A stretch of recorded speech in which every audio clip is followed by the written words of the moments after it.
हार तब होती है दोस्तों जब मान लिया जाता है, और जीत तब होती है दोस्तों जब ठान लिया जाता है। स्वागत है आप सभी का सीएल करियर एकेडमी के ऑनलाइन प्लेटफॉर्म पे। नीट का क्रैश कोर्स जो कि हम लोग आपके साथ कंटिन्यू कर रहे हैं, आज उसमें केमिस्ट्री सीरीज का जो है हाइड्रोकार्बन टॉपिक का पार्ट 2 कवर किया जाएगा। स्ट्रीमिंग कल की थी मैंने इसकी, तो कुछ यहाँ पे है ना माइक का इशू था साउंड का, तो उसको आज हम लोग ग्लिच को रिमूव करते हुए आपको प्रीमियर की फॉर्म में ये लेक्चर दूंगा, तो देखना जरूर इसको। साथ ही साथ एनसीईआरटी जरूर रीड करना। नीट छोड़ो, इस बार जेई तक में एनसीईआरटी की स्ट्रेट फॉरवर्ड रिएक्शंस आई हैं। तो पार्ट 1 में हम लोग एल्केन और एल्कीन कवर कर चुके थे। पार्ट 2 में हम एल्काइन से स्टार्ट करेंगे बच्चों, ठीक है। हम लोग इससे स्टार्ट करेंगे, एल्काइन से। तो देखें यहाँ पे जरा, एल्काइंस क्या होते हैं। एल्काइंस सर एरोमेटिक तो नहीं होते हैं, एल्काइंस अनसैचुरेटेड होते हैं। एल्काइंस कैसे होते हैं बच्चों? अनसैचुरेटेड होते हैं। तो एल्काइंस की अगर मैं आपसे बात करूं, तो एल्काइंस जो हैं वो अनसैचुरेटेड हाइड्रोकार्बन्स होते हैं। अब सर ये अनसैचुरेटेड हाइड्रोकार्बन किन्हें कहा जाता है? यार मैंने फर्स्ट क्लास में ये आपको बताया था। अनसैचुरेटेड का मतलब है, ठीक है, अनसैचुरेटेड का मतलब है जहां पे कार्बन कार्बन के बीच या तो डबल बॉन्ड हो या फिर कार्बन कार्बन के बीच ट्रिपल बॉन्ड हो। ये क्या होते हैं? आपके अनसैचुरेटेड हाइड्रोकार्बन्स होते हैं, ठीक। पर्टिकुलरली जब कार्बन कार्बन ट्रिपल बॉन्ड आ जाता है तो आप उस टाइप के हाइड्रोकार्बन्स को एल्काइन बोल देते हो, और ये एल्कीन होते हैं, जो कि हम ऑलरेडी डिटेल में कवर कर चुके हैं, ठीक है। कुछ इनका जनरल फॉर्मूला होता है, देखो आप, अगर मैं इनके जनरल फॉर्मूला की आपसे बात करूं एल्काइंस का, एल्काइंस का जनरल फॉर्मूला जो है वो होता है CnH2n-2, where n is the number of carbon atom. यहाँ पे n क्या है बच्चों? नंबर ऑफ कार्बन एटम है, ठीक है। चलो, where n is number of carbon atom, ठीक है सर, बात समझ आ रही है आपकी? ठीक है, चलो। अब सिंपलेस्ट आप बताओ, सिंपलेस्ट एल्काइन कौन सा होगा? सिंपलेस्ट एल्काइन कौन सा होगा सर? एक कार्बन का तो हो नहीं सकता, कार्बन कार्बन के बीच डबल बॉन्ड, तो 2 का होगा। n की वैल्यू 2 लगाओ, 2 × 2 4 - 2 2 C2H2। इसको बेटा एसिटाइलिन भी बोला जाता है, ठीक है, कॉमन नेम। वैसे IUPAC तो इथाइन है ही। साथ ही साथ एल्काइंस को और क्या बोल सकते हो आप बताओ? वो तो एल्कीन्स को जैसे ओलिफिन्स बोलते थे, ठीक है, उसी तरीके से यहाँ पे एल्काइन, इसका कॉमन नेम एसिटाइलिन है। तो ये सिंपलेस्ट एल्काइन है आपके पास। अब मैं इनकी फिजिकल प्रॉपर्टीज की आपसे बात करता हूँ, ठीक। फिजिकल प्रॉपर्टीज देखते हैं। फिजिकल प्रॉपर्टी में आपको फिजिकल स्टेट पता होना चाहिए, ठीक। तो जो फर्स्ट 3 मेंबर्स हैं बच्चों, फर्स्ट 3 मेंबर्स एल्काइन के कैसे हैं? गैसेज हैं। रीजन है इनका, रीजन ये है कि यहाँ पे जो है आपके पास वेंडरवॉल फोर्सेस क्या रहते हैं? कम रहते हैं, तो ये रीजन है। देन फर्दर 8 मेंबर्स जो हैं वो आपके लिक्विड्स हैं। देन आफ्टर दैट फिर इसके बाद सॉलिड्स हैं। तो फिजिकल स्टेट की आपको नॉलेज होनी चाहिए, ठीक है, चलो। देन अगर मैं इनकी आपसे सॉल्युबिलिटी की बात करूं, तो ये बेटा इमिसिबल रहते हैं वाटर में, ठीक है, पानी में अच्छे से सॉल्युबल नहीं होते हैं, बाकी ऑर्गेनिक सॉल्वेंट में मिक्स हो जाते हैं। तो आप कह सकते हो miscible in organic solvents. Reason है उसका पोलैरिटी का रीजन है ना, वीकली पोलर होते हैं, ठीक है। Organic solvents like ether, carbon tetrachloride, benzene, ठीक है, तो इन सब में ये क्या है? मिक्स हो जाते हैं, ठीक। ये कहानी आपको ध्यान रखनी है। स्लाइटली पोलर रहते हैं। कैसे रहते हैं? चल जाओ बेटे, स्लाइटली पोलर होते हैं, ठीक। चलो, और क्या है सर इनके बारे में? और देखो आप, मिक्सिबिलिटी हो गई, मेल्टिंग पॉइंट, बॉइलिंग पॉइंट, ठीक है, तो डायरेक्टली प्रोपोर्शनल होता है नंबर ऑफ कार्बन एटम के। अगर number of carbon atom same हो गए, है ना, नंबर ऑफ कार्बन एटम क्या हो गए, सेम, तो जो बॉइलिंग पॉइंट है वो इनवर्सली प्रोपोर्शनल होता है ब्रांचिंग के। जितनी ज्यादा ब्रांचिंग होगी सरफेस एरिया उतना कम हो जाएगा, जिसकी वजह से बॉइलिंग पॉइंट भी क्या हो जाएगा, बताओ। जितनी ज्यादा ब्रांचिंग होगी उससे सरफेस एरिया कम हो जाएगा, बॉइलिंग पॉइंट कम हो जाएगा, वेंडर वॉल फोर्सेस ऑपरेट होना कम हो जाएंगे। तो ये फिजिकल प्रॉपर्टीज हैं बच्चों, ये आप ध्यान रखना। नेक्स्ट मैं आपसे बात करता हूं इनके मेथड ऑफ प्रिपरेशन, इन्हें कैसे बनाया जाता है। तो पहला तरीका है बेटा कैल्शियम कार्बाइड से। देखो क्या होता है कैल्शियम कार्बाइड, ये जो कंपाउंड है ये कैल्शियम कार्बाइड है, इसकी आप हाइड्रोलिसिस कर दो, इसकी यहाँ पे आप क्या कर दो, हाइड्रोलिसिस। तो होगा क्या, देखो कैल्शियम कार्बाइड में कैल्शियम पे पॉजिटिव चार्ज था, कार्बन पे नेगेटिव चार्ज था, वाटर के पास H प्लस है, OH माइनस है। तो यहाँ पे होगा क्या, आप देखो यहाँ पे अपोजिट चार्जेस ट्रेवल करेंगे, तो कैल्शियम पे पॉजिटिव है, उस पे आ जाएगा OH, CaOH का होल ट्वाइस, और इस पे आ जाएंगे हाइड्रोजन, तो ये आपका आ जाएगा CH ट्रिपल बॉन्ड CH। ठीक है, तो यहाँ से आपने इथाइन बना दिया by the hydrolysis of calcium carbide. ठीक है, ये पहला मेथड है आपका। और देखो सर और कोई है क्या, और भी है, विस्नल डाई हेलाइड्स। ठीक है, एक और देख लो, विस्नल डाई हेलाइड्स देख लो बेटा।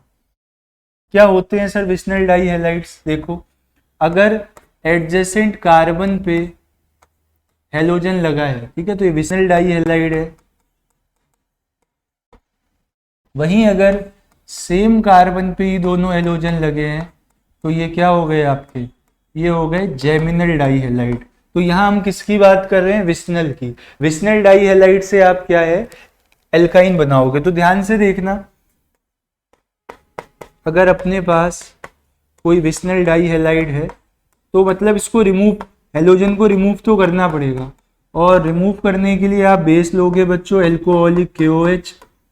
ठीक, इसको हीट करोगे तो यहाँ से एलिमिनेशन होगा, ये बेस है, H को एब्स्ट्रैक्ट करेगा, दोनों इलेक्ट्रॉन कार्बन के पास आएंगे, चार्ज डिलोकलाइज होगा, लिविंग ग्रुप की तरह यहाँ से रिमूव हो जाएगा। तो ये आपको मिल जाएगा CH डबल बॉन्ड CH और X। देन अब क्या हो गया, एल्केन्स तो बेटा कम एसिडिक होते थे, एल्कीन्स ज्यादा होते हैं, तो थोड़ा एक स्ट्रॉन्ग बेस ले लो आप NaNH2, वो भी यही काम करेगा, H को एब्स्ट्रैक्ट करेगा, इलेक्ट्रॉन कार्बन्स को मिलेंगे, चार्ज डिलोकलाइज होगा, हेलोजन लिविंग ग्रुप की तरह निकल जाएगा। तो यहां से आपको एल्काइन बनता हुआ दिखेगा। देखो बताओ समझ आ रहा है विस्नल डाई हेलाइड से कैसे एल्काइन बन गया। ठीक है, तो 2 बार एलिमिनेशन हुआ है सर। ठीक, ऐसे बना सकते हो आप, बताओ। ठीक है sir, method of preparation clear हो गया, एक बार देख लो आप। ठीक है, अब क्या है कि नोट्स बनाने का टाइम नहीं है, तो पॉज करके इसको स्क्रीनशॉट लेके फिर आप स्क्रीनशॉट्स का PDF बना सकते हो, तो आपका टाइम सेविंग रहेगा। इस बार इस समय क्वेश्चंस ज्यादा प्रैक्टिस करो, है ना, NCERT पढ़ो। Chemical properties, acidic nature of alkynes. देखो यहाँ से पता लग रहा है एल्काइंस एसिडिक होते हैं, तो कंफर्म कैसे होगा, कंफर्म ऐसे होगा कि एसिड में अगर कोई आप बेस डालते हो तो यहाँ से सॉल्ट प्रोड्यूस होगा, यहाँ से क्या प्रोड्यूस होगा, सॉल्ट।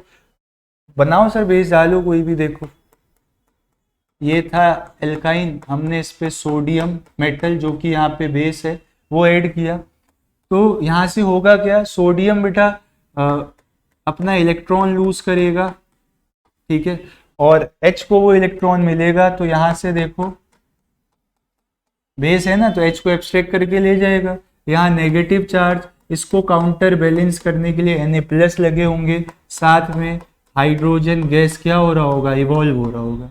तो वो आपसे पूछ लेंगे कि सोडियम मेटल डाला किसी एल्काइन में कौन सा गैस इवॉल्व होगा, वो पैरामैग्नेटिक होगा, डायामैग्नेटिक होगा। तो इस तरीके से आपसे क्वेश्चन पूछा जा सकता है। नाम क्या होगा सर इसका, बेटा इसका नाम हो जाएगा सोडियम इथाइनाइड। ठीक है, इसका नाम क्या हो जाएगा, सोडियम इथाइनाइड। कोई और बेस ऐड कर सकते हैं क्या सर, हाँ कर लो, आपकी मर्जी है, कोई दिक्कत नहीं है अपने को। आपने ऐड किया बेटे NaNH2, ठीक है, तो यहाँ पे भी H को एब्स्ट्रैक्ट करेगा, इधर तो H है नहीं, ठीक है, sp3 कार्बन पे है तो वो कम एसिडिक होता है, H एब्स्ट्रैक्ट किया, नेगेटिव चार्ज आया, काउंटर बैलेंस करने के लिए Na+ आ गया। देन अब गैस पता है कौन सी इवॉल्व होगी, NH2 यहाँ से, H यहाँ से, NH3 अमोनिया गैस इवॉल्व होगी। तो वो कहेंगे सोडियम NaNH2 ऐड किया, जो गैस इवॉल्व हुई उसकी ज्योमेट्री बताओ, है ना, हाइब्रिडाइजेशन बताओ। तो ये सब बातें आपसे पूछी जा सकती है। तो ये रिएक्शंस जो है ये basic nature, acidic nature confirm कर रहे हैं एल्काइंस का। इसका नाम क्या हो जाएगा सर, इसका नाम हो जाएगा बेटा सोडियम प्रोपाइनाइट, है ना, ये नाम हो जाएगा। बताओ एसिडिक नेचर क्लियर हुआ, देख लो आप लोग। फिर मैं आपको कंपेयर करना बताता हूँ एसिडिक नेचर। देखना आपके पास बेटा एल्केन है, आपके पास एल्कीन है, और आपके पास क्या है, एल्काइन है। तो यहाँ पे आपको एसिडिक नेचर कंपेयर करना है। तो एल्केन का जो कार्बन है, एल्केन का कार्बन है, ये कैसा होता है, ये होता है सर sp3 हाइब्रिडाइज्ड। एल्कीन का जो कार्बन है वो कैसा होता है, sp2 हाइब्रिडाइज्ड। और एल्काइन का जो कार्बन है वो कैसा होता है, sp हाइब्रिडाइज्ड होता है। तो मैंने आपको एक बात बताई है, परसेंटेज s करेक्टर जितना होता है ना हाइब्रिड ऑर्बिटल में, उतना ही ज्यादा उनका एसिडिक नेचर होता है। यानी कि परसेंटेज s करेक्टर किसके डायरेक्टली प्रोपोर्शनल होता है, एसिडिक नेचर के डायरेक्टली प्रोपोर्शनल होता है। तो आप देखो यहाँ पे परसेंटेज s करेक्टर कितना है यहाँ पे बताओ,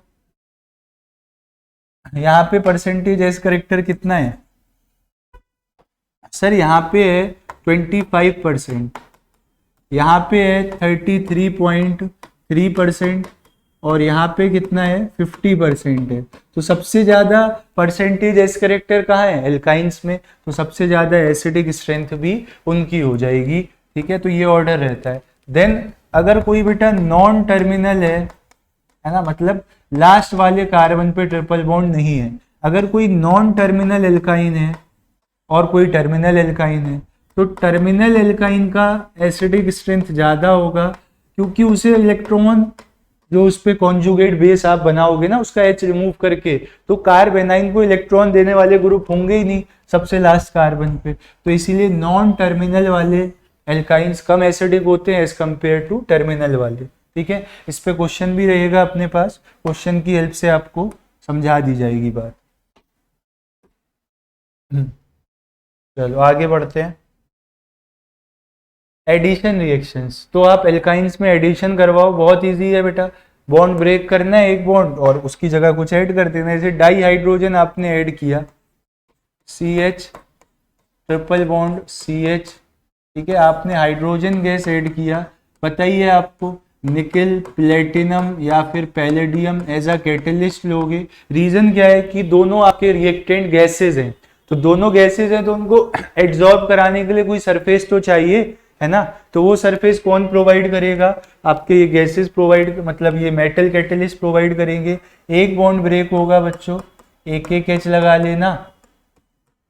इसके बाद अभी एक बॉन्ड ब्रेक और हो सकता है, तो एक बार फिर आप हाइड्रोजन गैस ऐड कर दो इन्हीं कैटलिस्ट की प्रेजेंस में, तो अब आपको ये वाला बॉन्ड भी ब्रेक होता हुआ दिखेगा और यहाँ से CH3 ये बन जाएगा। ठीक है, दो बार आपने मतलब बॉन्ड को ब्रेक कर दिया, ये ध्यान रखना आप।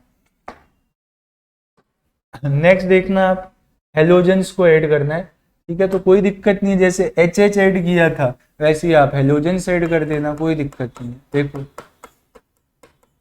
हेलोजेंस ऐड किए तो क्या होगा, अब यहीं से X पॉजिटिव X नेगेटिव, ठीक है, तो आप सिमेट्रिकल है, कोई दिक्कत ही नहीं है। और बताओ X ऐड कर दिया,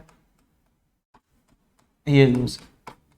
उसके बाद एक बार अगर एक मॉलिक्यूल और ऐड कराते हो तो डबल बॉन्ड एक और ब्रेक होगा, और डबल बॉन्ड वाले कार्बन पे फिर से क्या है, आपका हेलोजन ग्रुप आ जाएगा। फिर से आपके पास हेलोजन ग्रुप आ जाएगा ये, ठीक। तो ये कहानी रहेगी। अब इसमें एक इंपॉर्टेंट रिएक्शन बन जाती है आपकी, अगर आपके पास क्या है, ब्रोमीन है, Br2 है, तो होता क्या है, ब्रोमीन का बेटा अपना रेडिश ब्राउन कलर होता है। मैंने एल्कीन्स की रिएक्शन में भी आपको बताया था, ठीक है, रेडिश ब्राउन कलर होता है। ठीक है सर, कोई दिक्कत नहीं है। उसके बाद उसके बाद क्या होगा, ऐड होगा सर, ये ऐड हुआ, ठीक है, CH यहाँ पे Br, तो ये Br तो कंज्यूम हो गया ना, ठीक है, तो इसका रेडिश ब्राउन कलर क्या हो जाएगा, फेड हो जाएगा, ठीक। Later on if it fades, अगर ये फेड होता है बेटा और गायब ही हो गया बिल्कुल, और इफ इट डिसअपियर्स, तो यहां से आप क्या कंक्लूड कर सकते हो, then we can say that compound is unsaturated. तो इसको आप as a test of unsaturation देख सकते हो, इसको आप as a test of unsaturation देख सकते हो, ठीक है। तो इसको टेस्ट फॉर अनसैचुरेशन कहा जाता है, किसको सर, ब्रोमीन वाटर टेस्ट को, है ना, bromine water test, test for unsaturation है, जहां पे कि ब्रोमीन का अगर रेडिश ब्राउन कलर डिसअपियर हो जाता है तो आप कहोगे कंपाउंड कैसा था, अनसैचुरेटेड था, ठीक है। देख लो एक बार, नेक्स्ट आप देखना, नेक्स्ट ऐड करेंगे बेटा हाइड्रोजन हेलाइड्स, है ना, क्या होंगे सर हाइड्रोजन हेलाइड्स, देखो भाई वही HX टाइप के मॉलिक्यूल, तो होगा क्या, देखना आप यहाँ पे सिमेट्रिकल है तो कोई दिक्कत ही नहीं है, अगर सिमेट्रिकल एल्काइन है तो कोई दिक्कत नहीं है, किसी पे भी आप H पॉजिटिव या X नेगेटिव लगा सकते हो, तो जहां आपकी मर्जी है आपने टेक दिया, ये लो सर टेक दिया, एक बार और करा दो सर, एक बार और, ये लो एक बार और करा लो, देखना इधर ही, इधर उधर मत भटकना, ठीक है। फिर एक बॉन्ड और ब्रेक हुआ, ले अब वहीं पे ही लगा दिया यार जहां लगा हुआ था हेलोजन, ठीक है। तो यहां से आपने क्या बना दिया, यहां से आपने जेमिनल, ठीक है, यहां से आपने क्या बना दिया, जेमिनल डाई हैलाइड बना दिया है, ठीक है सर। अनसिमेट्रिकल एल्कीन हुआ तब क्या करोगे, जब आपके सामने अनसिमेट्रिकल एल्कीन होगा तब क्या करोगे, तो फॉर अनसिमेट्रिकल एल्कीन आपको क्या करना है बच्चों, आपको अप्लाई करना है मार्कोनिकॉफ रूल, आप क्या अप्लाई कर दोगे, मार्कोनिकॉफ रूल अप्लाई कर दोगे, कर देंगे सर कोई दिक्कत नहीं है, कर दो फिर, CH3 C triple bond CH, दो मॉलिक्यूल HCl के दिए हैं बेटा, ऐड करवाओ सर, इस वाले कार्बन पे एक भी H नहीं है, Cl पहले यहाँ आ जाएगा, आ गया सर CH3 Cl, ठीक है। एक बार फिर से रिएक्शन होगी सर, करा लो बेटा फिर से करा लो, क्योंकि 2 मोल है ना HCl के, फिर नेगेटिव पार्ट इसी कार्बन पे जाएगा, तो बनना तो सर जेमिनल डाई हैलाइड ही है, बनना तो क्या है, जेमिनल डाई हैलाइड ही है। बताओ अनसिमेट्रिकल एल्कीन का केस समझ आया, मार्कोनिकॉफ रूल अप्लाई कर देना है, ठीक है कि नहीं, ठीक। देख लो एक बार, नेक्स्ट देखते हैं, पॉलीमराइजेशन रिएक्शन होगा ना, वाटर का एडिशन है, ये भी एक इंपॉर्टेंट रिएक्शन है बच्चों।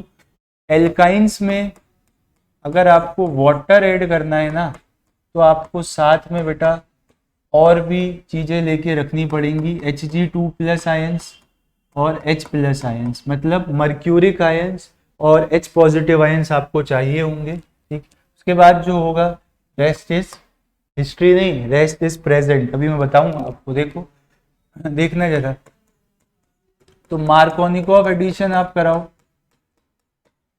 ठीक है, यहाँ पे आप क्या करो, मार्कोनिकॉफ एडिशन करो, यहाँ पे H+ और OH- ऐड कर दो, अभी तो कहीं पे भी कुछ भी ऐड कर सकते हो, H, ठीक, और यहाँ पे आपने OH ऐड कर दिया, अभी डबल बॉन्ड है। इसके बाद आप नंबरिंग करना बेटा, तो आप देखोगे मैंने आपको बताया है आइसोमराइजेशन किस हिसाब से होता है, देखो ऑक्सीजन को 1 नंबर देना, कार्बन को 2, एल्कीन की तरफ वाले कार्बन को 3, आपको करना क्या है बच्चों, आपको 1 वाला H, ठीक है, 3 पे ले जाना है, और 2-3 का बॉन्ड 1-2 के बीच लगा देना है, हिंदी में लिख रहा हूँ बेटा, मातृभाषा में अपने। देख लो ये काम कर दो, फिर आप कर दें सर ये काम करो। देखना इसको आइसोमराइजेशन कह रहा हूँ मैं। यहाँ पे क्या हो गया, आइसोमराइजेशन हुआ है, ठीक है। तो बताओ क्या बनेगा, ये H इधर जाएगा तो ये CH3 हो जाएगा, ठीक है। अब यहाँ पे डबल बॉन्ड हो गया, एल्डिहाइड बन गया। क्या बन गया बच्चों, एल्डिहाइड बना दिया आपने। तो ये method of preparation of aldehyde में भी मैं आपको बताऊंगा, फिर कहूंगा वहां पढ़ाया था।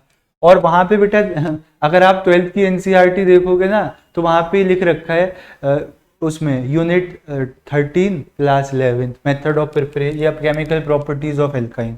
तो वहां पे हम लोग इसको इग्नोर कर देते हैं, बट इग्नोर नहीं करना है। रिएजेंट तो लिखे ही नहीं सर आपने, मर्क्यूरिक आयंस, HgSO4 भी लिखा हो, H2SO4 तो भी सेम बात ही है, क्योंकि वहीं से तो आएंगे आयंस, ठीक है। अगर ऐसे भी लिखा है ना, टेंशन लेने की कोई ज़रूरत नहीं है, वो उसी की बात कर रहे हैं। कर दो बेटा add. Negative part of polar reagent उस कार्बन पे जाएगा, ठीक है, जिस कार्बन के आपके पास कम H होंगे, लगा दिया सर OH, ठीक। अब फिर वही आइसोमराइजेशन, नंबरिंग करो 1 2 3। 1 वाला जो H है 3 पे जाता है, 2 3 का बॉन्ड 1 और 2 के बीच आ जाता है, तो क्या बन जाएगा देखना जरा, कीटोन बन जाएगा सर यहाँ से। तो ये वो मेथड है जिससे आप एल्डिहाइड कीटोन दोनों बना सकते हो। देखो कीटोइनॉल टॉटोमराइजेशन करने के बाद देख लो एक बार, ठीक है, इंपॉर्टेंट है बेटा। तो मैंने आपको एक अपनी भाषा में बता दिया कि ऑक्सीजन से नंबरिंग करो, देन नेक्स्ट कार्बन पे जाओ, फिर थर्ड नंबर उस कार्बन को दो, एल्कीन के तरफ वाले कार्बन को। 1 वाले ऑक्सीजन का H थर्ड वाले कार्बन पे, 2 और 3 के बीच जो डबल बॉन्ड था अब उसे 1 और 2 के बीच कर दो। तो यही मैंने आपसे कहा है, आप हो की बात मानते नहीं हो। नेक्स्ट देखो बेटा पॉलीमराइजेशन। तो 2 तरीके से पॉलीमराइजेशन आप करा सकते हो। एक तो आप लीनियर पॉलीमराइजेशन करा सकते हो। तो लीनियर पॉलीमराइजेशन मतलब क्या है, स्ट्रेट चेन पॉलीमर बनेगा, ठीक है। आपके पास क्या बनेगा, स्ट्रेट चेन पॉलीमर बनेगा। हाई टेम्परेचर हाई प्रेशर पे ये काम होगा, कोई दिक्कत नहीं है सर, हम थोड़ी करेंगे, तो इंडस्ट्री वगैरह का काम है पॉलीमर बनाना, ठीक है। बाकी रिसर्च होती है, पॉलीमर केमिस्ट्री पूरी ब्रांच है BSc पॉलीमर साइंस। देखो उसके बाद अब यहाँ पे क्या होगा, CH CH double bond CH, इस तरीके से रिपीटिंग यूनिट आपको देखने को मिलेगी, ठीक है। ये रिपीटिंग यूनिट आपको देखने को मिलेगी, पता नहीं कितने हैं N। बल्कि इसकी खास बात क्या है बेटा, खास बात इसकी ये है कि ये जो है ना कंडक्टिंग होता है, ये जो पॉलीमर है ये क्या होता है, कंडक्टिंग होता है। इसीलिए आप इसे बैटरी के इलेक्ट्रोड्स में यूज कर सकते हो, इसको आप क्या कर सकते हो, बैटरी के इलेक्ट्रोड्स में यूज कर सकते हो, क्योंकि ये क्या है, कंडक्टिंग है। उसके बाद अगर मैं आपसे साइक्लिक पॉलीमराइजेशन की बात करूं, तो साइक्लिक पॉलीमराइजेशन बहुत काम का है बेटा, आपको एरोमेटिक कंपाउंड्स की तरफ रुख करवाता है। 3 मॉलिक्यूल लिए मैंने इथाइन के, रेड हॉट आयरन ट्यूब लिया, एकदम खोलता हुआ red hot iron tube, temperature भी फिर अच्छा खासा रहा होगा 873 केल्विन। तो यहाँ से आपको बेंजीन मिल जाएगा, यहाँ से क्या मिल जाएगा बेटा, बेंजीन। तो देखा साइक्लिक पॉलीमराइजेशन कितने काम का है, आपने एक एरोमेटिक कंपाउंड को प्रिपेयर कर लिया with the help of cyclic polymerisation. बताओ ये पॉलीमराइजेशन रिएक्शन क्लियर हुई, ठीक है। देख लो एक बार, रीड जरूर करना, आपको यूजेस वगैरह मैचिंग में आ सकते हैं। चलो अब एल्काइन से रिलेटेड कुछ क्वेश्चंस बताओ, एल्काइन से रिलेटेड कुछ क्वेश्चंस हैं, बताओ इन्हें।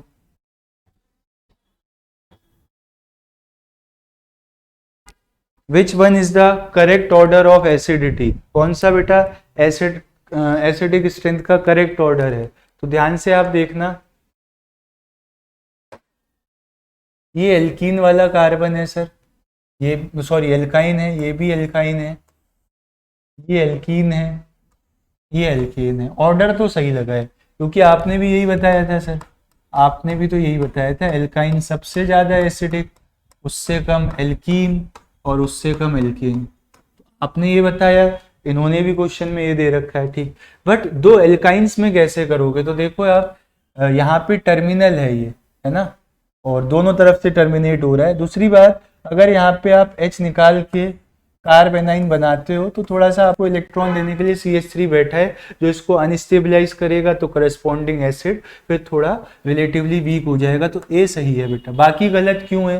देखो एल्कीन को विनर कर दिया एल्काइन से, यहाँ एल्केन को विनर कर दिया, यहाँ एल्कीन को विनर कर दिया, तो एल्केन एल्कीन एल्काइन का तो कोई मुकाबला ही नहीं है, उनको तो आप छोड़ ही दो, एल्काइन सबसे ज्यादा एसिडिक होते हैं। तो ये क्वेश्चन नीट 2017 एग्जाम में पूछा गया है, आपको मैंने बात पढ़ाई भी है, ऐसे नहीं है कि सर है ना कुछ भी चल रहा है। ये देखो, करेक्ट इंटरमीडिएट प्रिडिक्ट करो, क्वेश्चन आपको दिख रहा होगा, नहीं दिख रहा है तो मैं और लिख देता हूँ यहाँ पे। देखो CH3, ये रिएक्शन करा चुका हूं मैं, दोबारा से एक बार देख लो आप। H2O दे रखा है बेटा, यानी कि वाटर का एडिशन हो रहा है, एसिडिक मीडियम है H2SO4, और साथ में क्या दे रखा है आपको, HgSO4 दे रखा है। सर कोई बात नहीं, तो ये आप ऐड कर दोगे, पहले मार्कोनिकॉफ रूल से वाटर ऐड करोगे, तो यहाँ पे OH और यहाँ पे H, इसके बाद हिल शुरू होगा, ऑक्सीजन को 1, कार्बन को 2, इसको 3, ठीक है। तो यहां से आप देखो 1 वाला H3 पे 2 और 3 का बॉन्ड 1 और 2 के बीच में ये बन जाएगा। तो ये रहा होगा आपका इंटरमीडिएट A और ये रहा होगा प्रोडक्ट, ये आपकी कहलाती है इनॉल फॉर्म और ये कहलाती है कीटो फॉर्म। तो यहाँ पे कीटो इनॉल टॉटोमराइजेशन हो गया। ऑप्शन देख लो आप कौन सा सही बन रहा है, ऑप्शन देखना बच्चों। हाँ ए है आपका ये, ठीक है। तो C option will be the right answer, C option क्या हो जाएगा, सही हो जाएगा। बताओ सर कब आया है ये क्वेश्चन? क्वेश्चन आया है बेटा एग्जाम में, ऐसी बात नहीं होती है यहाँ पे। देखो क्वेश्चन आया है नीट 2017 में। नेक्स्ट देखो, the pair of electron in which the कार्बेनाइन is present. तो कोई दिक्कत नहीं है सर, ये देखो आप सिग्मा बॉन्ड गिनना आप, तो आप क्या गिनो, सिग्मा बॉन्ड। एक सिग्मा बॉन्ड ये है, इसको लोन पेयर की तरह काउंट कर लो। तो स्टेरिक नंबर होता है number of sigma bond plus lone pair. Sigma bond एक है, नेगेटिव चार्ज को लोन पेयर की तरह मानो 2, स्टेरिक नंबर 2 आता है तो हाइब्रिडाइजेशन sp हो जाता है। तो B option will be the right answer. थोड़ा सा बॉन्डिंग का टच दे दिया नीट 2016 के क्वेश्चन में। नेक्स्ट देखो आप, इस रिएक्शन में, रिएक्शन क्लियरली विजिबल है ना, x और y पूछा है क्या बनेगा, कोई दिक्कत नहीं है सर। आप देखो आपको तो क्या दिया है, अपने को तो सर एल्काइन दिया है, तो क्या आपने एल्काइन की रिएक्शन NaNH2 के साथ नहीं पढ़ी है? अरे सर कैसे कह रहे हो नहीं पढ़ी है, आप ही ने तो पढ़ाई थी। बेस होता है H को एब्स्ट्रैक्ट कर लेता है ना, नेगेटिव चार्ज आ जाता है। अब जो बेटा नेक्स्ट स्टेप में जो है ना आपके पास, वो कौन है, वो है sir CH3 CH2Br। Next step में क्या है, CH3 CH2Br है। तो ध्यान से देखोगे यहाँ पे इस कार्बन पे पार्शियल पॉजिटिव, यहाँ पार्शियल नेगेटिव, ये इलेक्ट्रॉन डेंसिटी ज़्यादा कम की तरफ मूव करेगी। Br जो कि एक अच्छा लिविंग ग्रुप है यहाँ से रिमूव हो जाएगा। तो आपको जो कंपाउंड बनता हुआ दिखेगा वो ये होगा। नाम क्या होगा इसका, इसका नाम हो जाएगा ब्यूट 1 आयन, है ना। तो एक्स कंपाउंड क्या बन रहा है, ब्यूट 1 आयन। इसमें फिर बेटा NaNH2 ऐड किया, तो ये फिर बेस ऐड कर रहे हैं। अभी भी एसिडिक H है, तो यहाँ से आप एसिडिक H को क्या कर लोगे, एब्स्ट्रैक्ट कर लोगे, यहाँ आ जाएगा नेगेटिव चार्ज। इसके बाद क्या होगा, इसके बाद फिर आपको एल्काइल हैलाइड दे रखा है CH3 CH2Br, यहाँ से ये अटैक करेगा इस पे Br, सॉरी ये यहाँ अटैक करेगा इस वाले कार्बन पे और Br यहाँ से रिमूव हो जाएगा, पार्शियल पॉजिटिव आ रखा होगा। तो अब इसको बनाओ, क्या बन रहा है CH3 CH2 C triple bond C और यहाँ से CH2 CH3। इसका नाम लिखना बेटा 1 2 3 4 5 6 हेक्स 3 आयन। X बन रहा है बच्चों ब्यूट 1 आयन और Y बन रहा है हेक्स 3 आयन। देखो X बन रहा है ब्यूट 1 आयन और Y बन रहा है हेक्स 3 आयन। सी ऑप्शन सही हो जाएगा, नंबर इन्होंने पहले लिख रखा है। नीट 2016 का क्वेश्चन है, ठीक। शोर कम केमिस्ट्री ज़्यादा होता है ना, अल्लाह गुल्ले से थोड़ी कुछ होता है सर। बहुत आराम से बहुत पेशेंस के साथ 45 में से 45 क्वेश्चन सही नहीं करवा दिए, ठीक है। देख लेना आप जब क्लास पेपर दे के आओगे, है ना, और क्लासेस आपने ली होंगी, ध्यान से सुना भी होगा, जो काम कहा है वो किया होगा, तो डेफिनेटली अच्छे मार्क्स आएंगे। एरोमेटिक हाइड्रोकार्बन क्या होते हैं सर, टॉपिक पे आओ। देखो बेटा ये ग्रीक वर्ड होता है, ग्रीक वर्ड होता है एरोमा, जिसका मीनिंग होता है ऑर्डर, कुछ स्मेल, है ना। ऑर्डर नहीं, ऑर्डर ऑर्डर ऑर्डर ना, ये वाला ऑर्डर कि मैं तुझे ऑर्डर देता हूँ, वो वाला ऑर्डर नहीं। यहाँ पे स्मेल की बात चल रही है, ऑर्डर से मतलब यहाँ पे किसकी बात चल रही है, स्मेल की। तो एरोमेटिक हाइड्रोकार्बन्स को ये नाम ग्रीक वर्ड एरोमा से लिया गया, जिनकी कुछ अपनी ऑर्डर होती थी। अगर मैं कंडीशंस की बात करूं एरोमेटिसिटी की, क्योंकि जब एरोमेटिक आ ही गया है तो क्यों ना बात कर ली जाए। हालांकि सर आप पहले बात कर चुके हो इस बारे में, कंडीशंस ऑफ फॉर एरोमेटिसिटी पे आप बात कर चुके हो, बात गलत है, दोबारा आप कर रहे हो, कोई बात नहीं, देख लो। All carbons should be sp2 hybridized. सारे कार्बन कैसे होने चाहिए, sp2 hybridised, that is planar, ठीक है। सारे कार्बन एटम्स एक ही प्लेन में होने चाहिए। और क्या कंडीशन है सर, कंप्लीट डीलोकलाइजेशन होना चाहिए, साथ ही साथ कंप्लीट डीलोकलाइजेशन हो इलेक्ट्रॉन्स का, पाई इलेक्ट्रॉन्स का। कितने हो वो पाई इलेक्ट्रॉन्स, 4n+2, इस मल्टीपल में हो पाई इलेक्ट्रॉन, जहां पे n की वैल्यू 0 भी हो सकती है, अपन को कोई दिक्कत नहीं है, और 0 से कोई दिक्कत नहीं है तो और से तो होगी नहीं। साथ ही साइक्लिक होना चाहिए, वो तो सर पता ही है ना। बताओ, तो ये कंडीशंस हैं एरोमेटिसिटी की जो आपको ध्यान रखनी है। अब इनके अगर मैं कुछ कॉमन IUPAC नेम बेंजीन और इनके पहले एक बार देख लो आप एरोमेटिसिटी की कंडीशंस, ठीक। अब अगर मैं इनके IUPAC नोमेनक्लेचर की बात करूं तो आप जानते हो बेंजीन जो है, बेंजीन जो है, संदीप सर,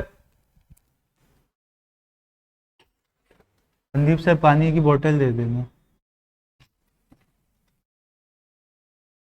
ठीक है। तो एरोमेटिक हाइड्रोकार्बन की अगर मैं IUPAC नोमेनक्लेचर की आपसे बात करूं तो देखो बेंजीन को तो आप जानते ही हो। अब इस पे अगर CH3 लग गया, ठीक है, CH3 लग गया तो ये क्या हो जाएगा, टोलुइन हो जाएगा। अगर आपने बेंजीन के ऊपर CH3 लगा दिया तो ये टोलुइन हो जाता है। अगर ऐसे सर दो बेंजीन रिंग हमने आपस में लगा दिए तब क्या होगा, तो उसका नाम बेटा बाईफिनाइल हो जाएगा, फिर ना इसका नाम क्या हो जाएगा, बाईफिनाइल। एक ही बेंजीन पे सर दो CH3 आ जाए तो आप उसे जाइलीन बोलते हो, तो आप उसे क्या बोलते हो, जाइलीन। अब अलग अलग जगह आप पोजीशन बताओगे ना, ये ऑर्थोजाइलीन है, ये क्या है, ये ऑर्थोजाइलीन है। यहाँ CH3 आ जाता है दूसरा para, Om Puri, ortho Meta para, ऐसे चलती है कहानी, ठीक है। तो ये कुछ कंपाउंड्स के नाम हैं जो आपको ध्यान रखने, बेंजीन एंड इट्स डेरिवेटिव के। बाकी आगे आएंगे ही, बेंजीन के ऊपर NH2 आ गया तो ये एनिलीन हो जाता है ना। बेंजीन के ऊपर कार्बोक्सिलिक एसिड आ गया, ये बेंजोइक एसिड हो जाता है। ये सर हम जैसे जैसे चैप्टर्स पढ़ेंगे डिफरेंट फंक्शनल ग्रुप्स के, तो वहां पे हम इनको डिस्कस कर लेंगे। देख लो, किसी से आप अनजान थे, कंपाउंड से, इंसान से नहीं, उससे मैं जान पहचान नहीं कराऊंगा आपकी। बेंजीन बनाने के तरीके सर, क्या तरीके हैं बेंजीन बनाने के, देखें आप। पहला तरीका, पहला तो बेटा साइक्लिक पॉलीमराइजेशन वाला ही है, अगर आपको याद हो, साइक्लिक पॉलीमराइजेशन ऑफ इथाइन। ठीक है, देखें जरा, 3 मॉलिक्यूल इथाइन के लगते हैं, रेड हॉट आयरन ट्यूब यहाँ पे आप लोगे और साथ में क्या लोगे, हाई टेम्परेचर 873 केल्विन। ठीक, अब इसमें करना क्या है, आपको साइक्लिक पॉलीमराइजेशन करा देना है, जिससे होगा क्या, जिससे होगा ये कि बेंजीन बन जाएगा। बेंजीन ही तो बनाना था सर, है ना। और क्या तरीका है, और है आप सोडियम सॉल्ट ले लो बेंजोइक एसिड का, और फिर सोडा लाइम डी कार्बोऑक्सीलेशन करा देना। क्या रिएजेंट होते थे बच्चों सोडा लाइम डी कार्बोऑक्सीलेशन के, सोडा लाइम डी कार्बोऑक्सीलेशन के क्या रिएजेंट होते थे सर, सोडा लाइम होता था। अरे तो भाई क्या होता था soda lime, sir soda lime होता था NaOH प्लस CaO का मिक्सचर। तो यहाँ से आपने बताया था एक कार्बन कम वाला आप एल्केन बना लेना, तो ये एल्केन बन जाएगा। साथ में Na2CO3 as a side product यहाँ से क्या हो जाएगा, रिमूव हो जाएगा। ठीक, और कोई मेथड है क्या सर, और भी मेथड है, देखो फिनॉल से बना सकते हो आप। कहाँ से बना सकते हो, फिनॉल से, हट जा। ठीक है, फिनॉल से कैसे बनेगा, फिनॉल से कैसे बनेगा सर बताओ, इधर दिख रहा है आपको या नहीं। फिनॉल होता क्या है सर, बेंजीन के ऊपर OH और यहाँ पे आप जिंक डस्ट डाल दो, तो ये फिनॉल को गंजा कर देता है, मतलब OH हट जाता है यहाँ से, और यहाँ पे क्या बन जाता है, बेंजीन। तो ये 3 मेथड है बेटा जिससे आप बेंजीन बना सकते हो। ठीक है, NCERT में जो थे मैंने वो आपको बता भी दिए हैं, बाकी बीच में अगर कोई रिएक्शन आएगी तो वहां पे बना के दिखा दूंगा, नोट कर लेना। नेक्स्ट हम बात करेंगे फिजिकल प्रॉपर्टीज। तो फिजिकल प्रॉपर्टीज आपको पता ही है, बेंजीन जो है एक एरोमेटिक कंपाउंड है। ठीक है, 6 कार्बन का कंपाउंड है, लिक्विड स्टेट में होता है, नॉन पोलर सॉल्वेंट का भी काम करता है। तो ये सारी चीजें हैं। हम बात करते हैं केमिकल प्रॉपर्टीज पे और इलेक्ट्रोफिलिक सब्स्टिट्यूशन रिएक्शन पे। सर क्या होती है इलेक्ट्रोफिलिक सब्स्टिट्यूशन रिएक्शन, पहले आप बेटा इलेक्ट्रोफाइल बताओ क्या होते हैं। इलेक्ट्रोफाइल तो आप जानते हो, इलेक्ट्रोफाइल क्या होते हैं, इलेक्ट्रोफाइल होते हैं इलेक्ट्रॉन लविंग स्पीशीज। इलेक्ट्रोफाइल क्या होते हैं, इलेक्ट्रॉन लविंग स्पीशीज होते हैं, यानी कि इस पे क्या आ जाएगा आपके पास, पॉजिटिव चार्ज हो जाएगा, है ना, यहाँ पे पॉजिटिव चार्ज आ जाएगा। ठीक है, उसके बाद इलेक्ट्रोफाइल इनका मैकेनिज्म क्या रहेगा, देखो 3 स्टेप में बेटा रिएक्शन होती है। सबसे पहले इलेक्ट्रोफाइल जनरेट होता है, सबसे पहले स्टेप में क्या है, इलेक्ट्रोफाइल आपको जनरेट कराना है। उसके बाद नेक्स्ट स्टेप में क्या होगा, नेक्स्ट स्टेप में बेंजीन रिंग का attack of benzene ring. Benzene ring का अटैक सही कहना, वर्ड सही है, क्योंकि इलेक्ट्रॉन डेंसिटी हमेशा ज्यादा से कम की तरफ मूव करती है। तो attack of benzene ring on electrophile, ठीक है, जिससे क्या होता है, लॉस इन एरोमेटिसिटी हो जाता है, सिग्मा कॉम्प्लेक्स बन जाता है। यहां से क्या बनता है, सिग्मा कॉम्प्लेक्स। फिर क्या होगा सर थर्ड स्टेप में, थर्ड में बेटा रिमूवल होता है प्रोटॉन का, प्रोटॉन रिमूव हो जाता है और एरोमेटिसिटी रीगेन हो जाती है। तो ये 3 स्टेप हैं किसी भी इलेक्ट्रोफिलिक सब्स्टिट्यूशन रिएक्शन के। अब मैं अभी अप्लाई करके भी बताऊंगा, पहले आप जनरल स्टेप्स तो देख लो 3, एक एक करके हम रिएक्शंस में देखेंगे, ध्यान से देखना। पहले नाइट्रेशन है शायद अपने पास, हाँ देखो नाइट्रेशन का मैं आपको पहले तो सीधा प्रोडक्ट बता देता हूँ, क्योंकि हमें तो एग्जाम में प्रोडक्ट लिख के आना है। ठीक है, बट फिर भी सर देखो नाइट्रेटिंग रिएजेंट्स क्या होते हैं, कंसंट्रेटेड HNO3 साथ में कंसंट्रेटेड H2SO4। NO2 ग्रुप लगवा देता है बच्चों। ये क्या है, ये NO2 ग्रुप लगा देता है बेंजीन के ऊपर, ये नाइट्रेशन है।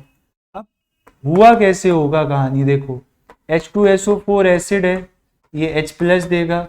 HNO3 को अगर आप देखते हो तो HNO3 का स्ट्रक्चर कुछ इस प्रकार आपको देखने को मिलेगा। ये एसिड ने H प्लस दिए होंगे, इसने क्या दिए होंगे, H प्लस।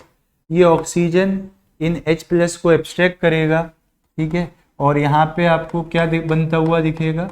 अब ऑक्सीजन ने अपने लोन पेयर से बॉन्ड बनाया है, ठीक, तो इस पे पॉजिटिव चार्ज आ जाएगा।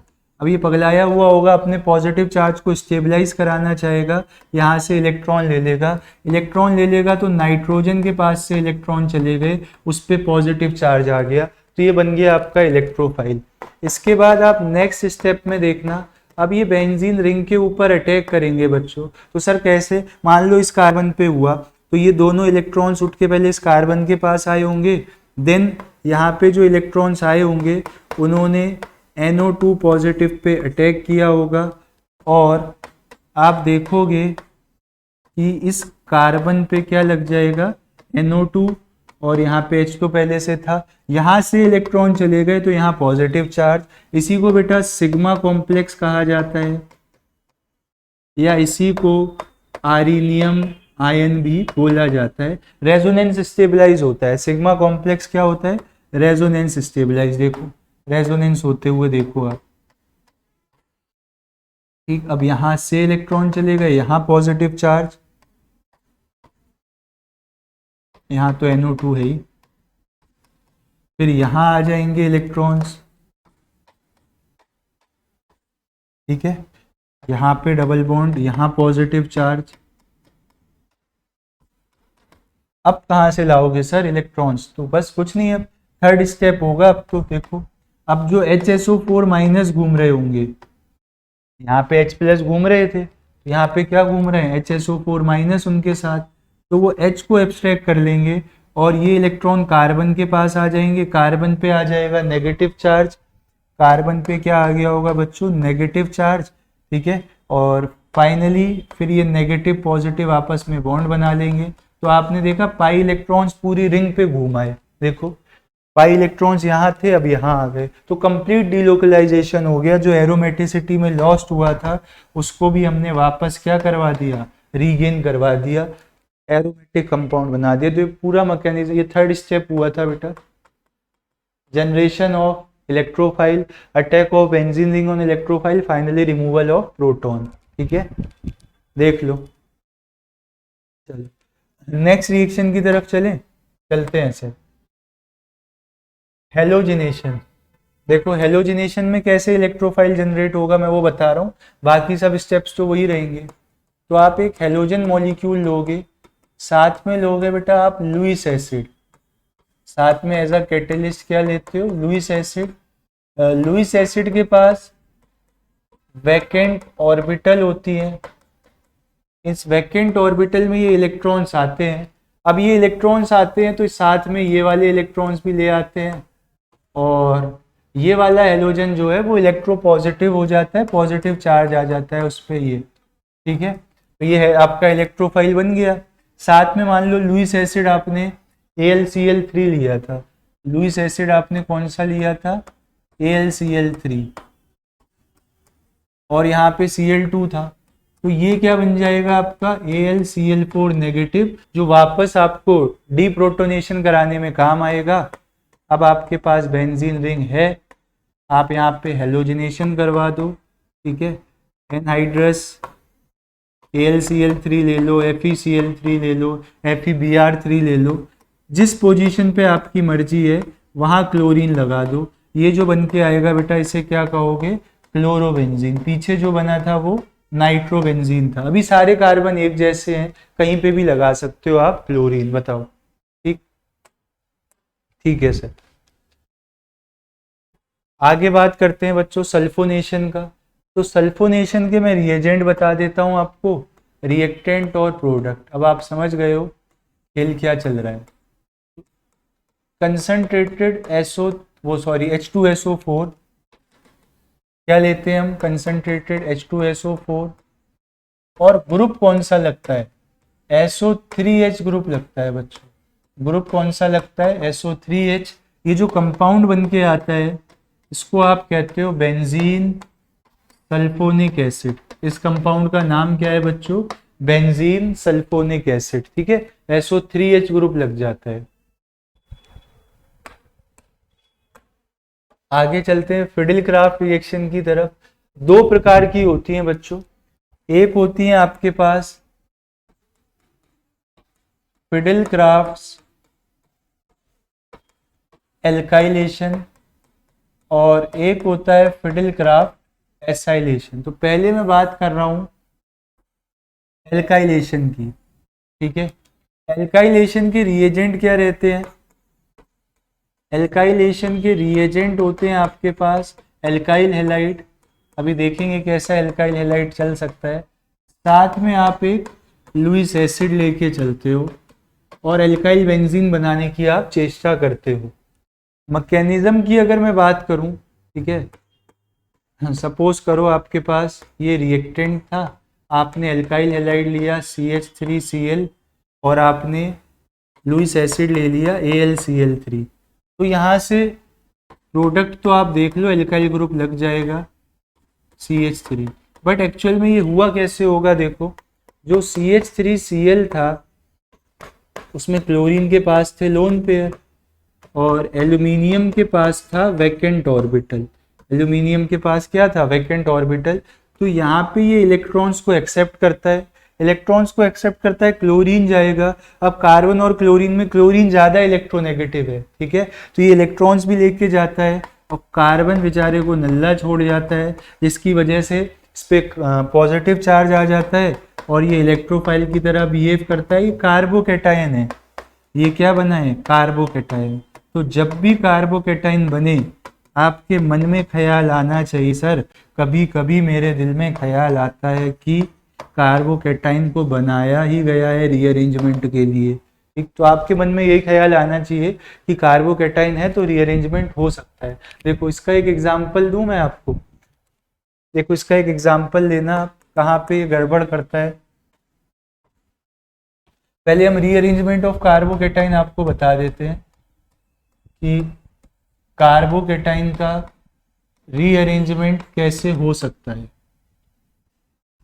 ध्यान से समझना इस बात को। देखो CH3 CH2H को अलग करके बना रहा हूँ, यहाँ पे कार्बोकैटायन था। अभी इसके अल्फा H चेक करो तो 2 अल्फा H है, कार्बोकैटायन से अगला कार्बन अल्फा कार्बन होता है। देन आपने बेटा हाइड्राइड शिफ्ट कराया, क्या कराया, हाइड्राइड शिफ्ट। हाइड्राइड शिफ्ट करा सकते हो तो ये वाला H उठ के इस कार्बन के पास चला गया। अब H माइनस की तरह गया है ना, तो इलेक्ट्रॉन लेके गया होगा। इस कार्बन के पास इलेक्ट्रॉन नहीं रहेंगे, यहाँ आ जाएगा पॉजिटिव चार्ज। अब अगर आप इस कार्बन के अल्फा H गिनते हो तो 3 3 6 अल्फा H हो गए, तो स्टेबिलिटी बढ़ गई ना। तो रीअरेंजमेंट कराने का कॉज क्या है, to gain stability. Hydride shift, methyl shift भी करा सकते हो बच्चों आप, क्या है, आप मिथाइल शिफ्ट भी करा सकते हो। देखो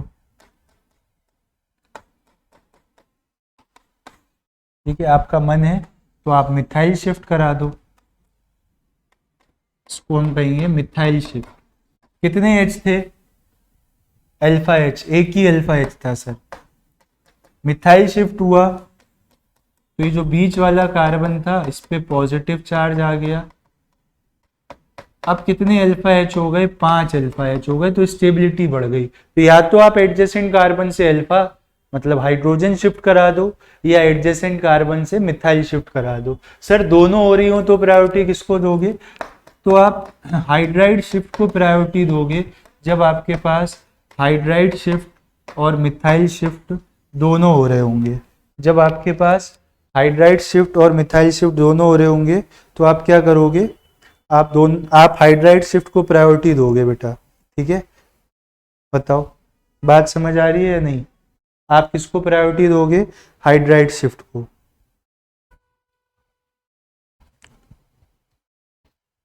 क्यों सर, क्यों कराओ बेटा हाइड्राइड शिफ्ट कराना।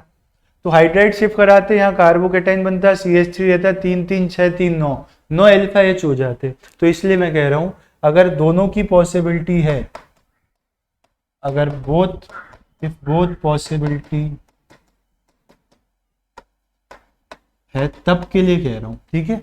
चलो तो देखना यहाँ पे घपला कहाँ होगा, पहले आप इतनी बात नोट कर लो, फिर मैं आपको बताता हूँ ये ख्याल मेरे मन में आया ही क्यों। क्यों यार, मैंने जब रिएक्शन कराई बेंजीन की और प्रोपाइल क्लोराइड की, तो मुझे लगा प्रोपाइल बेंजीन बनना चाहिए, है ना। मेरे को तो यही लगेगा यार कि एल्काइलेशन करा रहा हूँ तो एल्काइल ग्रुप आके लग जाए, ठीक है। बट ऐसा हुआ नहीं, ऐसा हुआ नहीं, देखने को मुझे मिला आइसोप्रोपाइल बेंजीन। क्या लगा हुआ मिला बच्चों, आइसोप्रोपाइल बेंजीन मिला। मैं फिराक में था कि प्रोपाइल बेंजीन मिलेगा, यहाँ क्या मिल गया, आइसोप्रोपाइल बेंजीन। तो हुआ क्या होगा, आप सब अच्छे से जानते हो कि कार्बोकेटाइन बनता है तो वो रीअरेंजमेंट के बारे में सोचता है। कार्बोकेटाइन बनता है तो वो रीअरेंजमेंट के बारे में सोचता है, ठीक। तो यहाँ पे कार्बोकेटाइन बना होगा CH3 CH2 CH2 पॉजिटिव। अब आपने यहाँ से H शिफ्ट कराया होगा, हाइड्राइड शिफ्ट, जिससे कि जो नया कार्बोकेटाइन आए वो ज़्यादा स्टेबल हो जाए। यहाँ पे 2 अल्फा H थे, ठीक है, तो CH3 CH यहाँ पे आ गया, ठीक है। अब यहाँ पे कितने अल्फा H हो गए, 6 अल्फा H हो गए, तो ये वाला ज़्यादा स्टेबल है, ये वाला बेंजीन रिंग्स के जाके लगा होगा। तो आपको समझ आया प्रोपाइल बेंजीन की बजाय आइसोप्रोपाइल बेंजीन क्यों मिल गया, ठीक है। देख लो आप लोग, रीअरेंजमेंट हो गया है। नोट करना चाहो या स्क्रीनशॉट लेना चाहो तो ले लो। अगली जो रिएक्शन है मैं बेटा, फिडेलक्राफ्ट एसाइलेशन, वहां आप इस दुविधा से बच सकते हो। अगर आप फिडेलक्राफ्ट एसाइलेशन करा रहे हो तो आप यहां से बच के निकल सकते हो, यहां पे रीअरेंजमेंट नहीं होता है। इसके जो रिएजेंट है, इसके जो रिएजेंट है बच्चों, वो है आपका एसाइल हैलाइड साथ में लुइस एसिड। देखना, बेंजीन लिया बच्चों हमने और लिया acetyl chloride in presence of AlCl3, तो मुझे यहाँ से एसीटोफिनोन मिल गया, Cl हटाया और बाकी पार्ट मैंने बेंजीन रिंग के ऊपर लगाया। इस कंपाउंड का नाम है एसीटोफिनोन, कीटोन है। इसकी एडवांटेज क्या है, पिछले वाले की डिसएडवांटेज क्या थी। इसकी एडवांटेज ये है कि यहाँ पे रीअरेंजमेंट नहीं कराना पड़ता है, यहाँ पे आपको रीअरेंजमेंट नहीं कराना पड़ता है। Rearrangement does not takes place, यहाँ पे रीअरेंजमेंट बच्चों नहीं हो पाता है, ठीक है। चलो नेक्स्ट देखना आप, नेक्स्ट क्या देखें सर, अगर देखना चाहते हो कि क्यों नहीं हुआ रीअरेंजमेंट तो वो देख लो आप। इलेक्ट्रोफाइल जनरेट करके दिखा देता हूँ आपको, क्लियरिटी हो जाएगी। ये लो, तो ऐसे कार्बन पे पॉजिटिव चार्ज आया बेटा जहाँ पे ऑक्सीजन था। अब ऑक्सीजन है तो बैक बॉन्डिंग से इसको स्टेबलाइज कर देगा, कोई दिक्कत नहीं आएगी यहाँ पे, ठीक है। ये थी आपकी फिडेलक्राफ्ट एसाइलेशन, जिसकी एडवांटेज क्या है कि यहाँ पे रीअरेंजमेंट नहीं होता है, बैक बॉन्डिंग से ऑलरेडी स्टेबलाइज रहता है। अब आप देखो एडिशन रिएक्शन, ठीक है, वहां पे एक एक्सिस में एक एक्सिस वाला केस और कर लो, ठीक है। इफ इलेक्ट्रोफाइल, वह एनसीईआरटी में है इसलिए मुझे याद आ गया, if electrophile is in axis, अगर इलेक्ट्रोफाइल एक्सिस में है तब, ठीक है, दिख नहीं रहा है ना ऊपर, तो नीचे लिख लेते, यहां दिख रहा है बच्चों, ठीक है। अगर इलेक्ट्रोफाइल एक्सिस में है तब क्या होगा, है तब क्या होगा सर, तो फिर भाई मल्टीपल सब्स्टिट्यूशन हो सकता है, तब क्या है, मल्टीपल सब्स्टिट्यूशन हो सकता है। बताओ बात समझ आ रही है कि नहीं। ऐसे जैसे सर, जैसे ये था बेटा बेंजीन, 6 मॉलिक्यूल Cl2 के, बहुत ज़बरदस्त तरीके से आपने लाइट दे रखी है यहाँ पे। तो होगा क्या, जितने H हैं सबको सब्स्टिट्यूट करके Cl लग जाएंगे और आपको बेंजीन, हेक्साक्लोरोबेंजीन क्या देखने को मिलेगा आपको, हेक्साक्लोरोबेंजीन। तो ये एग्जाम्स में शॉर्ट फॉर्म में दे देते हैं स्टेटमेंट बना के, HCB बना, हेक्साक्लोरोबेंजीन। कब बनेगा, जब एक्सिस में आपके पास क्या होगा, इलेक्ट्रोफाइल होगा। ठीक है, चलो एडिशन रिएक्शन देखते हैं। एडिशन रिएक्शन में बच्चों दो हैं, एक तो आप हाइड्रोजन का एडिशन कर सकते हो, ठीक है, आप हाइड्रोजन ऐड कर सकते हो, कर दिया सर हाइड्रोजन ऐड, तो आपके पास क्या बन जाएगा, आपके पास साइक्लोहेक्सेन आ जाएगा। क्या आ जाएगा, साइक्लोहेक्सेन।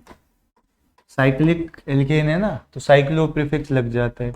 वहीं अगर इसमें आप 3 मॉलिक्यूल Cl2 के ऐड करवाते हो, ठीक, तो यहाँ पे आपको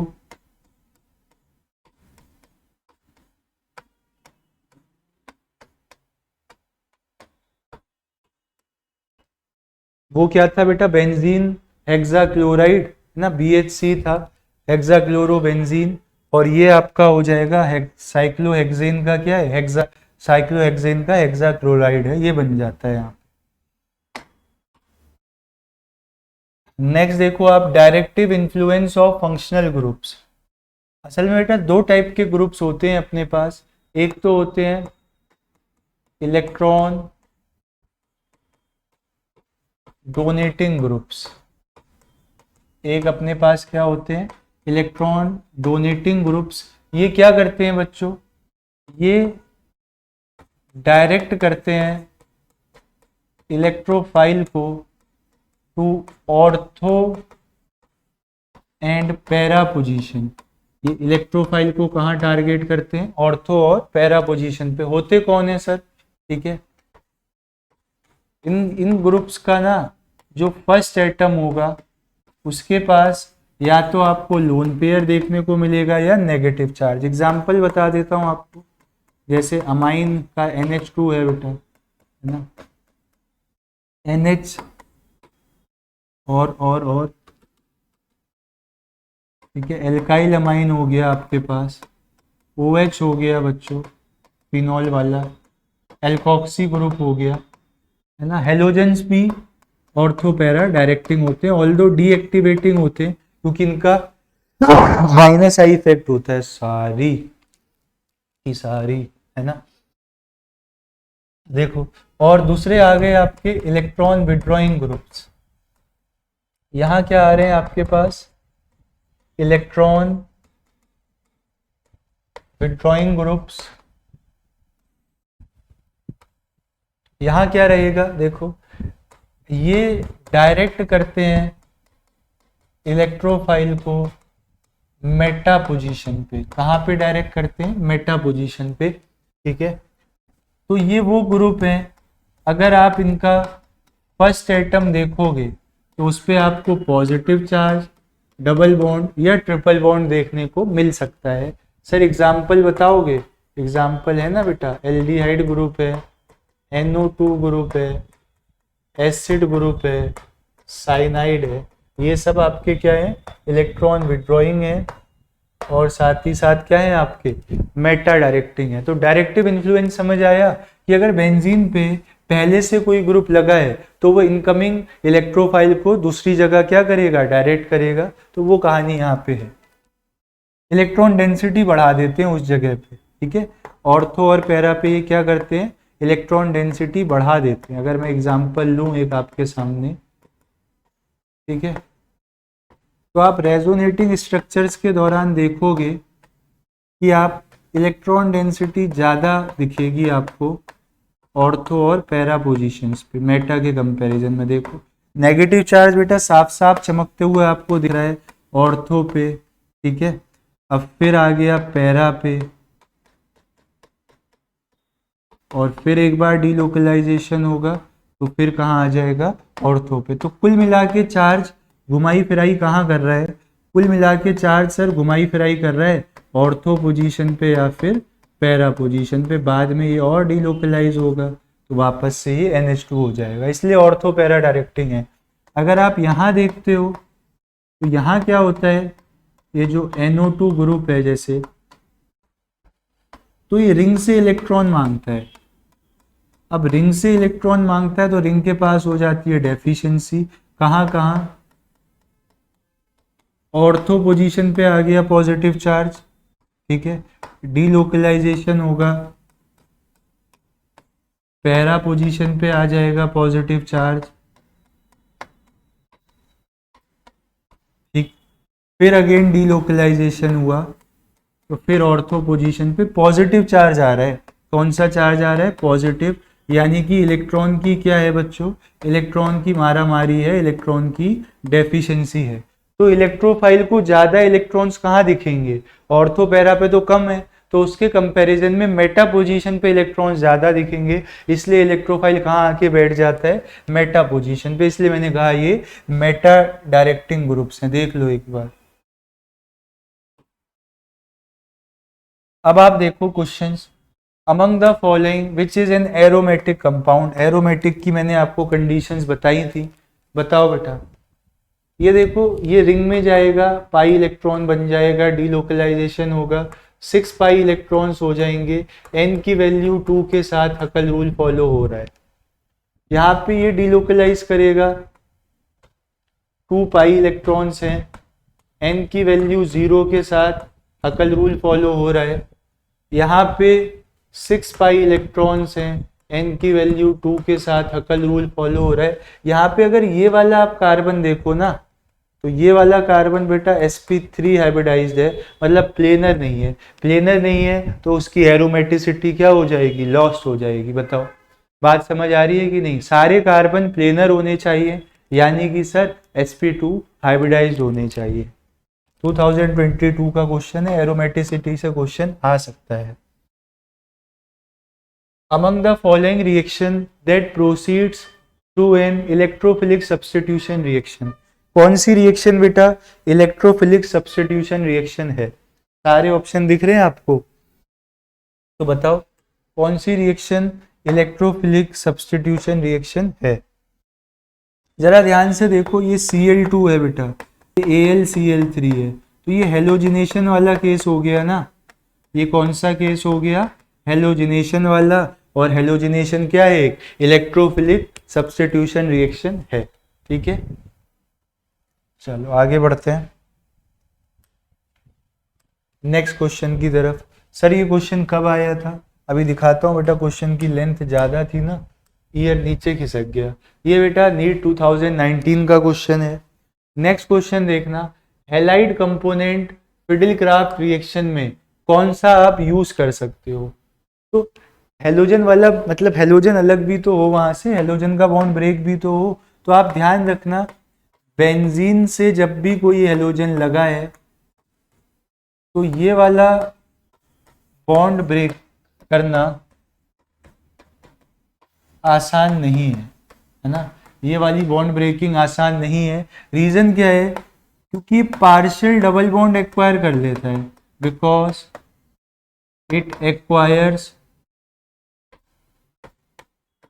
पार्शियल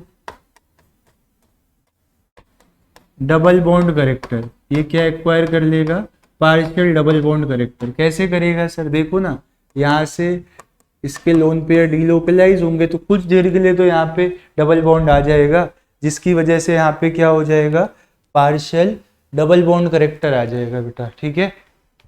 तो बॉन्ड ब्रेक करना डिफिकल्ट हो जाएगा। सिमिलरली अगर कोई डबल बॉन्ड कार्बन पे लगा है, ठीक है, तो ये वाला भी बॉन्ड ब्रेक करना आसान काम नहीं है। तो ध्यान से देखो आप, क्लोरोबेंजीन भी इसी कैटेगरी का है, ब्रोमोबेंजीन भी इसी कैटेगरी का है, क्लोरोईथीन उस कैटेगरी का है, तो बचा आइसोप्रोपाइल क्लोराइड, तो डी ऑप्शन सही हो जाएगा। तो ये पूछ रहे थे फिडेल क्राफ्ट रिएक्शन में आप किसको एज अ हैलाइड कंपोनेंट ले सकते हो, तो अच्छे क्वेश्चंस हैं, कॉन्सेप्चुअल हैं, थोड़ा सा आपका SN1 वगैरह लग रहा है वहाँ पे। Which of the following molecules all atoms are coplanar, coplanar का मतलब सारे कार्बन sp2 हाइब्रिडाइज हो, तो ये पहले स्ट्रक्चर में बेटा सारे कार्बन आपको कैसे नजर आएंगे, sp2 है ना, यहाँ तो सारे sp3 हैं, यहाँ पे भी सारे sp3 हैं, यहाँ पे ये वाले कार्बन जो है ना, ये कार्बन कैसे हैं, sp3, तो हम चाहते हैं कि सारे कार्बन कैसे हो जाएं, sp2, तो ए ऑप्शन में ऐसा है, इसलिए सही आंसर होगा। नीट 2016 का क्वेश्चन है, कोप्लेनरिटी पूछ ली। In pyrrole the electron density is maximum in, तो देखो इलेक्ट्रॉन डेंसिटी यहीं पे सबसे ज़्यादा हो सकती है, सेकंड पे और फिफ्थ पे, तो इलेक्ट्रॉन डेंसिटी सबसे ज़्यादा कहाँ होगी, सेकंड पे और फिफ्थ पे, डी ऑप्शन सही हो जाएगा, है ना। ऑर्थो पोजीशंस पे इलेक्ट्रॉन डेंसिटी क्या होगी, ज़्यादा। ये नीट 2016 का क्वेश्चन है ये भी, ठीक। नेक्स्ट अच्छा क्वेश्चन है, रिएक्शन वगैरह दी है इसमें, ध्यान से समझना। बेंजीन दिया है बच्चों और साइक्लोहेक्सीन दे रखा है, बेंजीन दिया है और साइक्लोहेक्सीन दिया है, साथ में दिए हेलोजन एसिड यानी कि HF, होगा क्या, यहाँ से H+ आएगा और एल्कीन का प्रोटोनेशन होगा, मान लो इस कार्बन ने H एब्स्ट्रैक्ट किया, तो जो नीचे वाला कार्बन था उस पर आ जाएगा पॉजिटिव चार्ज। अब जो बेंजीन है आपके पास, बेंजीन बेटा इलेक्ट्रॉन रिच सेंटर है, ये रहा इलेक्ट्रॉन डेफिशिएंट, तो इसके साथ जाके अटैच हो जाएगा, मतलब बेंजीन के साथ क्या है, बेंजीन के साथ आपको एक साइक्लोहेक्सेन की रिंग मिल जाएगी, ठीक है, बेंजीन के साथ एक साइक्लोहेक्सेन की रिंग मिल जाएगी, देख लो। अब मैं ऑप्शंस मैच कराता हूं, देखो सी ऑप्शन में देखना बेटा, बेंजीन के साथ क्या मिल रही है, एक साइक्लोहेक्सेन की रिंग, तो इसलिए सी ऑप्शन सही हो जाएगा। अच्छा क्वेश्चन है, थोड़ा कॉन्सेप्चुअल है। नेक्स्ट देखो आप, consider the nitration of benzene mix में मतलब नाइट्रेटिंग मिक्सचर है H2SO4 और HNO3। आपको पता है बेटा, अगर मैं सारी रिएक्शंस एक साथ लिखूं तो H2SO4 प्लस HNO3, आप जानते हो यहाँ पे HSO4 माइनस बनता है, यहाँ पे NO2 प्लस बनता है। अब अगर आप KHSO4 ऐड करोगे तो ये कैसे डिसोशिएट होगा, बताओ, ये कैसे डिसोशिएट होगा, ये होगा K+ और HSO4 माइनस की तरह डिसोशिएट, तो यहाँ पे कॉमन आयन इफेक्ट लग जाता है, और लीच एटिलियर प्रिंसिपल के तहत HSO4 माइनस अपनी कंसंट्रेशन क्या करना चाहेगा, कम, इक्विलिब्रियम बैकवर्ड शिफ्ट हो जाएगा, HSO4 माइनस कम होगा तो NO2 प्लस कम हो जाएगा, है ना, यानी कि इसका अमाउंट कम हो जाएगा, तो आपका रेट रिएक्शन का क्या हो जाएगा, स्लो, क्योंकि सेकंड स्टेप में तो आपके पास अटैक ऑफ क्या होता था, इलेक्ट्रोफाइल होता था ना, इलेक्ट्रोफाइल का अटैक होता था, तो इक्विलिब्रियम के साथ रिलेट कर दिया। बढ़िया क्वेश्चन है, इलेक्ट्रोफाइल का इक्विलिब्रियम के साथ। The oxidation of benzene by V2O5 in the presence of air, ठीक है, तो बेंजीन का जब ऑक्सीडेशन होता है तो यहाँ से मैलिक एसिड बनता है बच्चों, पहले क्या प्रोड्यूस होता है, मैलिक एसिड, क्या होता है सर मैलिक एसिड, देखना मैलिक एसिड आपके पास है CH double bond CH COH, यहाँ पे COH, ये क्या आ गया, मैलिक एसिड। अब आप इसे हीट करोगे तो ये डिकम्पोज हो जाएगा, है ना, और यहाँ से आपके पास वाटर जो है वो रिमूव हो जाएगा, तो ये आ जाएगा CH, C डबल बॉन्ड हो, एक ऑक्सीजन कॉमन, डबल बॉन्ड, ये बन के आएगा बेटा और ये क्या है, ये मैलिक एनहाइड्राइड है। ये क्या है, ये मैलिक एनहाइड्राइड है। ठीक है, ए ऑप्शन सही हो जाएगा, मैलिक एनहाइड्राइड। बताओ बात समझ आ रही है? ये थोड़ा याद रखने वाला है बेटा, इसको आपको याद रखना पड़ेगा। नेक्स्ट क्वेश्चन देखो, what products are form when the following compound is treated with Br2 FeBr3, मतलब हेलोजिनेशन का केस है। ठीक है, Br2 FeBr3 यानी कि कौन सा केस है बेटा, हेलोजिनेशन का केस है। ठीक, तो होगा क्या, ये CH3 क्या करेगा, ऑर्थो और पैरा डायरेक्टिंग है, ये यहाँ पे भेजेगा। सिमिलरली ये CH3 भी तो ऑर्थो एंड पैरा डायरेक्टिंग है, इसके ऑर्थो ये हो गए और पैरा ये हो गए। ठीक, तो आपके पास और कोई पॉसिबिलिटी है ही नहीं, आपको तो कंपटीशन कराने ही नहीं है CH3, बस ये है कि Br दूर रख लेना ताकि स्टेरिक क्राउडिंग ना हो, Br दूर रख लेना ताकि स्टेरिक क्राउडिंग ना हो। एक बार दोनों के ऑर्थो पे आ गया, एक बार दोनों के पैरा पे, देख लो Br सी ऑप्शन सही हो जाएगा। नीट 2014 एग्जाम का क्वेश्चन है। Some meta directing substituent in aromatic substitution are given, ये आपको गिवन है। कौन सबसे ज्यादा डीएक्टिवेटिंग होगा, डीएक्टिवेटिंग मतलब इलेक्ट्रोफाइल को आने से वह मना कर देगा, तो NO2।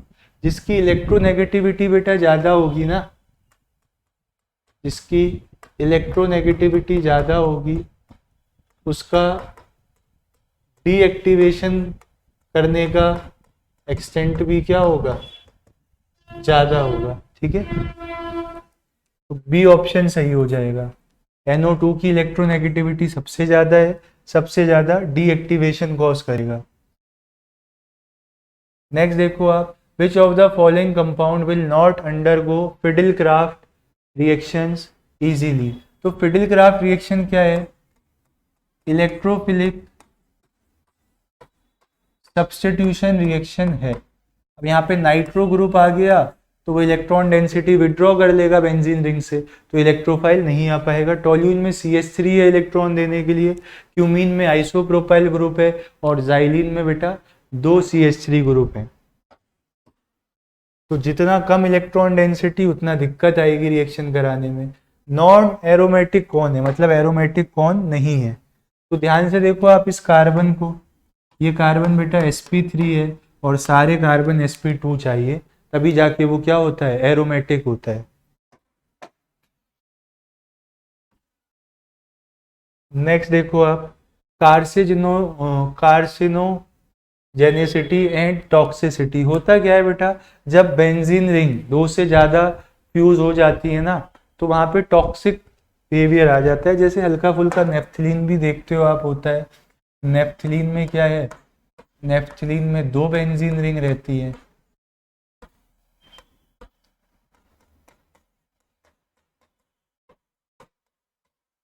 और एंथ्रासीन जो होता है वहां पे 3 बेंजीन रिंग होती है, एरोमेटिक होते हैं ये।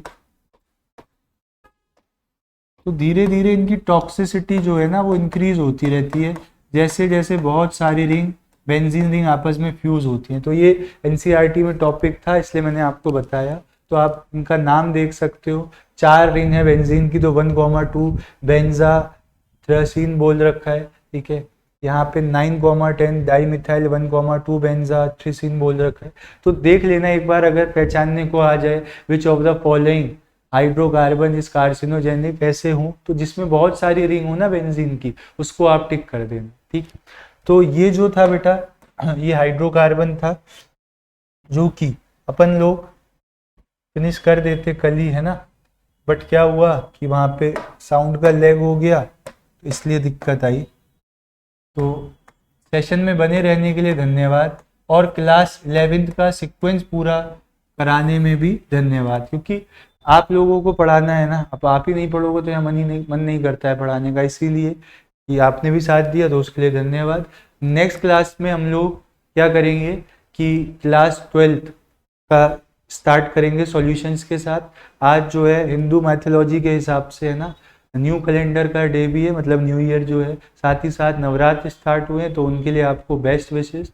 पढ़ाई करना बच्चों है ना, न्यू कैलेंडर है तो थोड़ा सा अपने भी लाइफ के पेजेस को पलटो, मंथ्स को, और रीस्टार्ट करो। अभी भी क्या है कि आज 9-10 तारीख है, अभी भी आपके पास, अभी तो फॉर्म फिलिंग ही बंद नहीं हुई है नीट की, है ना। अभी आपके पास 20 से 25 दिन है, और आराम से आप डेली एक चैप्टर भी टारगेट करोगे तो आप बहुत अच्छा स्कोर कर सकते हो। बस करना क्या है, एनसीईआरटी पढ़नी है, और नीट के पीवाईक्यू की प्लेलिस्ट मैंने डिस्क्रिप्शन में दे रखी है, या आप चैनल की प्लेलिस्ट में जा सकते हो, वहाँ से देख लो। और इसको थोड़ा सा अगर आपने पढ़ रखा है, अगर आपको अपना सेल्फ स्टडी ज़्यादा अच्छा लगता है वहाँ से पढ़ो, वरना ये कंटेंट देखो। आप नोट्स अभी मत बनाओ, यहीं देखो, क्वेश्चन प्रैक्टिस करो, ठीक है। इतना काम आपको करना है।